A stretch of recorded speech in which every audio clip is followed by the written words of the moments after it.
श्री हरिवंश कई लोग मूर्ति पूजा करने का विरोध करते हैं। क्यों मूर्ति पूजा करें, ऐसा भाव रखते हैं। हम तो मूर्ति पूजा नहीं करेंगे, ऐसा कहते हैं। तो उनके लिए ज़रूरी बात है, अपना भगवत भाव बढ़ाने के लिए, भगवत भाव को जागृत करने के लिए, भगवान को प्रसन्न करने के लिए मूर्ति पूजा करनी चाहिए।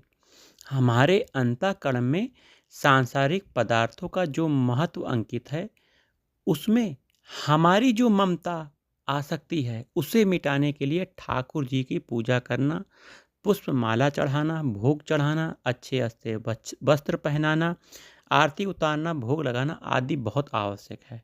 मतलब मूर्ति पूजा करने से हमें दो तरह के लाभ होते हैं। पहला, हमारा भगवत भाव जागृत होता है और बढ़ता है, तथा सांसारिक वस्तु में आसक्ति और ममता का त्याग होता है।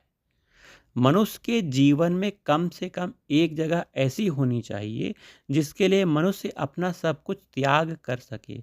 वह जगह चाहे भगवान हो, चाहे संत महात्मा हो, चाहे माता पिता हो, चाहे आचार्य हो।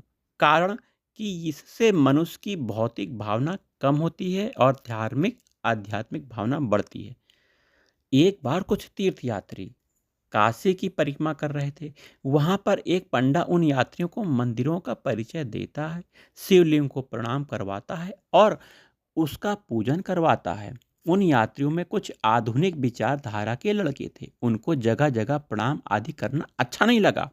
अतः वे पंडा से बोले, पंडा जी, जगह जगह पत्थरों में माथा रगड़ने से क्या लाभ।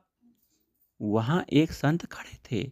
वे उन लड़कों से बोले, भैया, जैसे इस हाड़ माड़ के शरीर में तुम हो, तुम ही हो, ऐसे ही मूर्ति में भगवान बैठे हैं।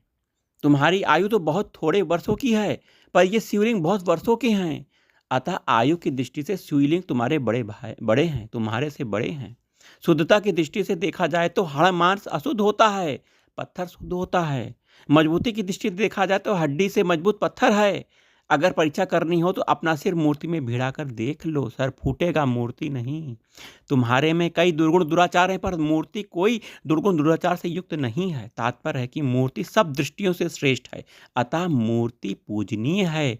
तुम लोग अपने नाम की निंदा से अपनी निंदा, नाम की प्रशंसा से अपनी प्रशंसा मानते हो, शरीर के अनादर से आपका अनादर और शरीर के आदर से आपका आदर मानते हो।